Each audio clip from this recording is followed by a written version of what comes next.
ಇತಿಹಾಸವನ್ನು ಬದಲಿಸಿದ ರಾಜವಂಶಗಳಲ್ಲಿ ಚೋಳರು ಅತ್ಯಂತ ಪ್ರಮುಖರು. ಒಂದು ಕಾಲದಲ್ಲಿ ದಕ್ಷಿಣ ಭಾರತದಿಂದ ಹಿಡಿದು ಶ್ರೀಲಂಕಾ ಮತ್ತು ಆಗ್ನೇಯ ಏಷ್ಯಾದ ಕೆಲವು ಭಾಗಗಳವರೆಗೆ ತಮ್ಮ ಪ್ರಭಾವವನ್ನು ವಿಸ್ತರಿಸಿದ ಈ ಸಾಮ್ರಾಜ್ಯ ಕೇವಲ ಯುದ್ಧಗಳಿಗೆ ಮಾತ್ರ ಸಿದ್ಧವಾಗಿರಲಿಲ್ಲ. ಅದ್ಭುತವಾದ ದೇವಾಲಯಗಳು, ಬಲಿಷ್ಠ ನೌಕಾಪಡೆ, ಸಮುದ್ರ ವ್ಯಾಪಾರ ಮತ್ತು ಆಡಳಿತ ವ್ಯವಸ್ಥೆ, ನೀರಾವರಿ ಯೋಜನೆಗಳು ಮತ್ತು ಕಲೆ ಸಾಹಿತ್ಯಕ್ಕೆ ನೀಡಿದ ಪ್ರೋತ್ಸಾಹ ಇವೆಲ್ಲವೂ ಚೋಳರ ವೈಭವವನ್ನು ತೋರಿಸುತ್ತದೆ. ಆದರೆ ಈ ಸಾಮ್ರಾಜ್ಯ ಹೇಗೆ ಹುಟ್ಟಿತು? ಯಾರು ಚೋಳರ ಸಾಮ್ರಾಜ್ಯವನ್ನು ಅತ್ಯಂತ ಶಕ್ತಿಶಾಲಿಯಾಗಿ ರೂಪಿಸಿದರು? ರಾಜ ಚೋಳ ಯಾರು? ರಾಜೇಂದ್ರ ಚೋಳನ ಸಮುದ್ರಯಾನ ಎಷ್ಟು ದೂರ ತಲುಪಿಸಿತು ಮತ್ತು ಕೊನೆಗೂ ಇಷ್ಟು ದೊಡ್ಡ ಸಾಮ್ರಾಜ್ಯ ಹೇಗೆ ಕುಸಿಯಿತು? ಈ ವಿಡಿಯೋದಲ್ಲಿ ನಾವೆಲ್ಲ ಡೀಟೇಲ್ ಆಗಿ ನೋಡ್ಕೊಳ್ತಾ ಹೋಗೋಣ ಸ್ನೇಹಿತರೆ. ಅದಕ್ಕಿಂತ ಮೊದಲು ನಮ್ಮ ಚಾನಲ್ ನೀವು ಯಾರಾದರೂ ಹೊಸಬ್ ನೋಡ್ತಾ ಇದ್ದರೆ ತಕ್ಷಣವೇ ಸಬ್ಸ್ಕ್ರೈಬ್ ಮಾಡ್ಕೊಳ್ಳಿ. ಸ್ನೇಹಿತರೆ, ಚೋಳರು ಯಾರು? ಚೋಳರು ದಕ್ಷಿಣ ಭಾರತದ ಪ್ರಮುಖ ತಮಿಳು ರಾಜವಂಶಗಳಲ್ಲಿ ಒಬ್ಬರು. ಚೇರರು, ಪಾಂಡ್ಯರು ಮತ್ತು ಚೋಳರು ದಕ್ಷಿಣ ಭಾರತದ ಇತಿಹಾಸದಲ್ಲಿ ಪ್ರಮುಖ ಸ್ಥಾನ ಸಮೇತ ಪಡೆದಿದ್ದರು. ಚೋಳರ ಪ್ರಾಚೀನ ಇತಿಹಾಸವು ಬಹಳ ಹಳೆಯದು. ಸಂಗಮ್ ಸಾಹಿತ್ಯದಲ್ಲಿಯೂ ಚೋಳರ ಉಲ್ಲೇಖಗಳು ಕಂಡುಬರುತ್ತವೆ. ಆದರೆ ಆರಂಭಿಕ ಅವಧಿಯ ನಂತರ ಚೋಳರು ರಾಜಕೀಯ ಶಕ್ತಿ ಕೆಲ ಕಾಲ ದುರ್ಬಲವಾಯಿತು. ನಂತರ ಕ್ರಿಸ್ತಶಕ 9ನೇ ಶತಮಾನದಲ್ಲಿ ವಿಜಯಾಲಯ ಚೋಳನ ಉದಯದೊಂದಿಗೆ ಚೋಳರ ಸಾಮ್ರಾಜ್ಯ ಮತ್ತೆ ಬಲ ಪಡೆಯಿತು ಆರಂಭಿಸಿತು.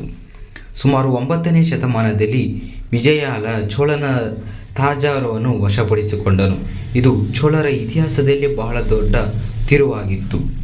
ತಾಂಜಾವೂರು ನಂತರ ಚೋಳರ ಪ್ರಮುಖ ರಾಜಕೀಯ ಮತ್ತು ಸಾಂಸ್ಕೃತಿಕ ಕೇಂದ್ರ ಸಮೇತ ಆಗಿತ್ತು. ವಿಜಯಾಲಯನ ನಂತರ ಬಂದ ರಾಜರು ತಮ್ಮ ರಾಜ್ಯವನ್ನು ಹಂತವಾಗಿ ವಿಸ್ತರಿಸಿದರು. ಪಲ್ಲವರು ಮತ್ತು ಪಾಂಡ್ಯರಂತಹ ಪ್ರಾದೇಶಿಕ ಶಕ್ತಿಗಳೊಂದಿಗೆ ಹೋರಾಡುತ್ತಾ ಚೋಳರು ತಮ್ಮ ಪ್ರಭಾವವನ್ನು ಹೆಚ್ಚಿಸಿಕೊಂಡರು. ಆದರೆ ಚೋಳರ ನಿಜವಾದ ಸುವರ್ಣ ಯುಗ ಆರಂಭವಾಗಿದ್ದು ನಂತರ ಕಾಲದಲ್ಲಿ. ಚೋಳರ ಇತಿಹಾಸದಲ್ಲಿ ಅತ್ಯಂತ ಪ್ರಸಿದ್ಧ ಹೆಸರೆಂದರೆ ರಾಜರಾಜ ಚೋಳ. ಅವರು ಕ್ರಿಸ್ತಶಕ 985ರ ಸುಮಾರಿಗೆ ಸಿಂಹಾಸನಕ್ಕೆ ಏರಿದರು. ರಾಜರಾಜ ಚೋಳನು ಕೇವಲ ಯುದ್ಧದಲ್ಲಿ ಗೆಲ್ಲುವ ರಾಜನಾಗಿರಲಿಲ್ಲ. ಅವನು ಆಡಳಿತ, ಸೇನೆ, ನೌಕಾಪಡೆ ಮತ್ತು ಆರ್ಥಿಕ ವ್ಯವಸ್ಥೆಯನ್ನು ಬಲಪಡಿಸಿದ ಶಕ್ತಿಶಾಲಿ ಆಡಳಿತಗಾರ. ಅವರ ಕಾಲದಲ್ಲಿ ಚೋಳರ ರಾಜ್ಯ ಬಹಳಷ್ಟು ವಿಸ್ತರಿಸಿತು. ದಕ್ಷಿಣ ಭಾರತದ ಹಲವು ಪ್ರದೇಶಗಳ ಮೇಲೆ ಚೋಳರ ಪ್ರಭಾವ ಹೆಚ್ಚಾಯಿತು. ಶ್ರೀಲಂಕಾದ ಉತ್ತರ ಭಾಗದಲ್ಲಿಯೂ ಚೋಳರ ಪ್ರಭಾವ ಸ್ಥಾಪನೆಯಾಯಿತು.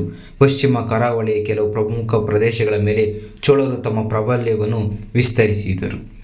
ಬೃಹದೀಶ್ವರ ದೇವಾಲಯ ಚೋಳರ ವಾಸ್ತುಶಿಲ್ಪದ ಅದ್ಭುತ.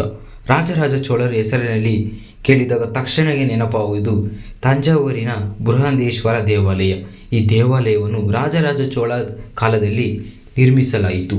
ದೇವಾಲಯದ ಬೃಹತ್ ಗೋಪುರ, ಕಲ್ಲಿನ ಶಿಲ್ಪಕಲೆ ಮತ್ತು ವಾಸ್ತುಶಿಲ್ಪ ಇಂದಿಗೂ ರಾಜರನ್ನು ಆಶ್ಚರ್ಯಗೊಳಿಸುತ್ತದೆ.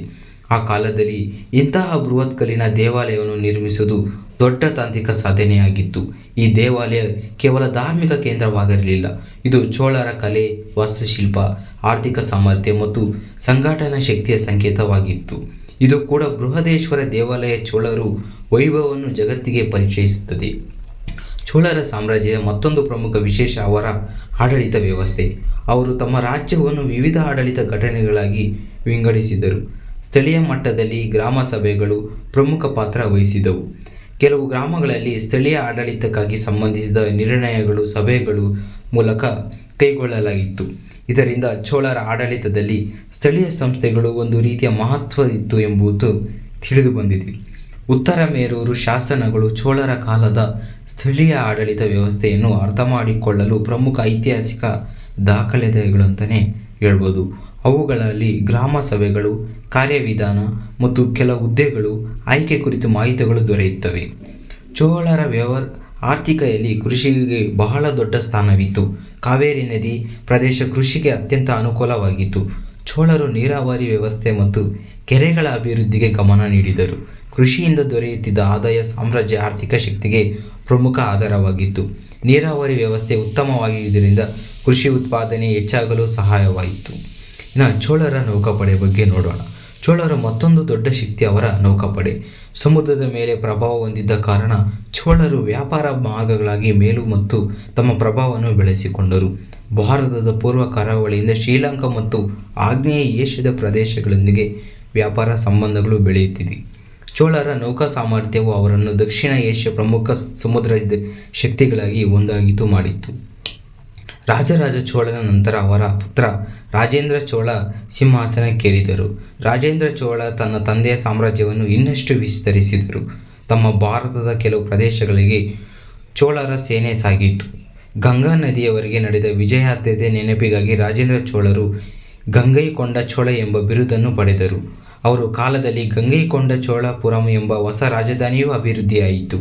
ಚೋಳರ ಇತಿಹಾಸದಲ್ಲೇ ಅತ್ಯಂತ ಕುತೂಹಲಕಾರಿ ಗಂಗವೆಂದರೆ ಆಗ್ನೇಯ ಏಷ್ಯಾದೊಂದಿಗೆ ಅವರ ಸಂಬಂಧ. ರಾಜೇಂದ್ರ ಚೋಳ ಕಾಲದಲ್ಲಿ ಶ್ರೀ ವಿಜಯ ಸಾಮ್ರಾಜ್ಯ ವಿರುದ್ಧ ಸಮುದ್ರಯಾನ ನಡೆಸಲಾಯಿತು. ಶ್ರೀ ವಿಜಯ ಇಂದಿನ ಇಂಡೋನೇಷ್ಯಾ ಮತ್ತು ವಲಯ ಪ್ರದೇಶಗಳಲ್ಲಿ ಒಳಗೊಂಡ ಪ್ರಮುಖ ಸಮುದ್ರ ಮಾರ್ಗಗಳು ವ್ಯಾಪಾರ ಶಕ್ತಿಯಾಗಿತ್ತು. ಚೋಳರು ನೌಕಾಪಡೆಯ ಈ ದಾಳಿ ಅವರ ಸಮುದ್ರ ಸಾಮರ್ಥ್ಯವನ್ನು ತೋರಿಸಿದರು. ಆದರೆ ಇದನ್ನು ಕೇವಲ ಭೂಪ್ರದೇಶ ಒಳಪಡಿಸಿಕೊಂಡ ಪ್ರಯತ್ನ ಮಾತ್ರ ನೋಡುವುದಕ್ಕಿಂತ ಸಮುದ್ರ ವ್ಯಾಪಾರ ಮಾರ್ಗಗಳು ಮತ್ತು ರಾಜಕೀಯ ಪ್ರಭಾವ ಹಿನ್ನೆಲೆಯಲ್ಲಿ ನೋಡಬೇಕು. ಚೋಳರು ಕಾಲದಲ್ಲಿ ಸಮುದ್ರ ವ್ಯಾಪಾರ ಬಹಳ ಅಭಿವೃದ್ಧಿಯಾಗಿತ್ತು. ವ್ಯಾಪಾರಿಗಳು ವಿವಿಧ ದೇಶಗಳೊಂದಿಗೆ ವಾಣಿಜ್ಯ ಸಂಬಂಧಗಳು ಸಮೇತ ಹೊಂದಿದ್ದರು. ದಕ್ಷಿಣ ಭಾರತ ಬಂದರುಗಳು ವಿದೇಶ ವ್ಯಾಪಾರಕ್ಕೆ ಪ್ರಮುಖ ಕೇಂದ್ರಗಳಾಗಿದ್ದವು. ಮಸಾಲೆ ಪದಾರ್ಥಗಳು, ಬಟ್ಟೆಗಳು ಮತ್ತು ವಿವಿಧ ವಸ್ತುಗಳ ವ್ಯಾಪಾರ ನಡೆಯುತ್ತಿತ್ತು. ವ್ಯಾಪಾರದಿಂದ ಬಂದ ಆದಾಯವು ಸಾಮ್ರಾಜ್ಯದ ಆರ್ಥಿಕ ಶಕ್ತಿಗಾಗಿ ನೆರವಾಯಿತು. ಚೋಳರ ಕಾಲವು ಕಲೆ ಮತ್ತು ಸಾಂಸ್ಕೃತಿಕ ಪ್ರಮುಖ ಅವಧಿಯಾಗಿತ್ತು ಅಂತಲೇ ಹೇಳ್ಬೋದು. ದೇವಾಲಯಗಳು, ಗೋಡೆಗಳು, ಮೇಲಿನ ಶಿಲ್ಪಿಗಳು, ಕಂಚಿನ ಮೂರ್ತಿಗಳು ಮತ್ತು ವಾಸ್ತುಶಿಲ್ಪಿ ಅವರ ಕಲಾಪ್ರೌಢಿಯನ್ನು ತೋರಿಸಿತು. ವಿಶೇಷವಾಗಿ ಚೋಳರ ಕಂಚಿನ ಮೂರ್ತಿಗಳಲ್ಲಿ ಭಾರತೀಯ ಕಲಾ ಇತಿಹಾಸದಲ್ಲಿ ಪ್ರಸಿದ್ಧವಾಗಿವೆ. ನಟರಾಜನ ರೂಪದ ಚೋಳರ ಕಂಚಿನ ಮೂರ್ತಿಗಳು ವಿಶ್ವದಾದ್ಯಂತ ಪ್ರಸಿದ್ಧವಾಗಿದೆ ಅಂತ. ತಮಿಳು ಸಾಹಿತ್ಯ ಮತ್ತು ಧಾರ್ಮಿಕ ಪರಂಪರೆಗೂ ಈ ಅವಧಿ ಹೆಚ್ಚಿನ ಪ್ರೋತ್ಸಾಹ ದೊರೆಯಿತು. ಚೋಳರ ಸಾಮ್ರಾಜ್ಯದ ವಿಸ್ತರಣೆ ಅವರ ಬಲಿಷ್ಠ ಸೇನೆ ಪ್ರಮುಖ ಕಾರಣವಾಗಿತ್ತು. ಭೂಸೇನೆ ಮತ್ತು ನೌಕಾಪಡೆ ಎರಡನ್ನೂ ಬಳಸಿಕೊಂಡು ಅವರು ವಿವಿಧ ಪ್ರದೇಶಗಳಲ್ಲಿ ತಮ್ಮ ಪ್ರಭಾವವನ್ನು ವಿಸ್ತರಿಸಿದರು. ಆನೆಗಳು, ಕುದುರೆಗಳು ಮತ್ತು ಕಾಲಾಳು ಸೈನಿಕರು ಸೇನೆಯ ಪ್ರಮುಖ ಭಾಗವಾಗಿದ್ದರು. ಸಮುದ್ರದಾಚೆ ಯುದ್ಧಗಳನ್ನು ನಡೆಸಲು ನೌಕಾಪಡೆ ಬಹಳ ಮುಖ್ಯವಾಗಿತ್ತು. ಆದರೆ ಯಾವುದೇ ಸಾಮ್ರಾಜ್ಯ ಶಾಶ್ವತವಲ್ಲ. ಚೋಳರ ಸಾಮ್ರಾಜ್ಯವು ನಿಧಾನವಾಗಿ ದುರ್ಬಲವಾಗಿ ಆರಂಭಿಸಿತು. ಆಂತರಿಕ ರಾಜಕೀಯ ಸಮಸ್ಯೆಗಳು, ಉತ್ತರಾಧಿಕಾರಿ ಸಂಘರ್ಷಗಳು ಮತ್ತು ಪ್ರಾದೇಶಿಕ ಶಕ್ತಿಗಳಿಗೆ ಏರಿಕೆ ಚೋಳರ ಮೇಲೆ ಒತ್ತಡ ತಂದವು. ವಿಶೇಷವಾಗಿ ಪಾಂಡ್ಯರ ಶಕ್ತಿ ಮತ್ತೆ ಬಲಗೊಂಡಿತು. ಹೊಯ್ಸಳರು ಮತ್ತು ಇತರ ಪ್ರಾದೇಶಿಕ ಶಕ್ತಿಗಳು ತಮ್ಮ ಪ್ರಭಾವವನ್ನು ವಿಸ್ತರಿಸಿದರು. 13ನೇ ಶತಮಾನಕ್ಕೆ ಚೋಳರ ರಾಜಕೀಯ ಪ್ರಭಾವ ಬಹಳಷ್ಟು ಕುಗ್ಗಿತು. ಕೊನೆಗೆ ಚೋಳರ ಸ್ವತಂತ್ರ ಸಾಮ್ರಾಜ್ಯ ಅಂತ್ಯಗೊಂಡಿತು. ಚೋಳರ ರಾಜಕೀಯ ಸಾಮ್ರಾಜ್ಯ ಅಂತ್ಯವಾದರೂ ಅವರ ಪರಂಪರೆ ಅಂತ್ಯವಾಗಲೇ ಇಲ್ಲ. ಇಂದಿಗೂ ತಂಜಾವೂರಿನ ಬೃಹದೇಶ್ವರ ದೇವಾಲಯ, ಗಂಗೈಕೊಂಡ ಚೋಳಪುರಂ ಮತ್ತು ಇತರೆ ದೇವಾಲಯಗಳು ಅವರ ವಾಸ್ತುಶಿಲ್ಪದ ಶಕ್ತಿಯನ್ನಾಗಿ ನೆನಪಿಸುತ್ತವೆ. ಚೋಳರ ಶಾಸನಗಳು ಆ ಕಾಲದ ಆಡಳಿತ, ತೆರಿಗೆ, ಭೂಮಿ ಮತ್ತು ಸಮಾಜದ ಕುರಿತು ಮಹತ್ವದ ಮಾಹಿತಿಯನ್ನು ನೀಡುತ್ತದೆ. ಅವರು ನೌಕಾಪಡೆ ಮತ್ತು ಸಮುದ್ರದ ವ್ಯಾಪಾರ ದಕ್ಷಿಣ ಭಾರತ ಇತಿಹಾಸದಲ್ಲಿ ವಿಶೇಷ ಸ್ಥಾನ ಪಡೆದಿದೆ. ಅವರ ಕಲೆ ಮತ್ತು ವಾಸ್ತುಶಿಲ್ಪ ಇದೀಗ ವಿಶ್ವದಾದ್ಯಂತ ಮೆಚ್ಚುಗೆಯ ಪಡೆಯುತ್ತಿವೆ. ಹಾಗಾದರೆ ಚೋಳರು ಕೇವಲ ಒಂದು ರಾಜವಂಶವಾಗಿದ್ದರಾ? ಇಲ್ಲ, ಅವರ ದಕ್ಷಿಣ ಭಾರತ ರಾಜಕೀಯ, ಆಡಳಿತ, ವಾಸ್ತುಶಿಲ್ಪ, ಕೃಷಿ, ವ್ಯಾಪಾರ, ನೌಕಾಶಕ್ತಿ ಮತ್ತು ಸಾಂಸ್ಕೃತಿಕ ಮೇಲೆ ಆಳವಾದ ಪ್ರಭಾವ ಬೀರಿದ ಮಹತ್ವದ ಸಾಮ್ರಾಜ್ಯ.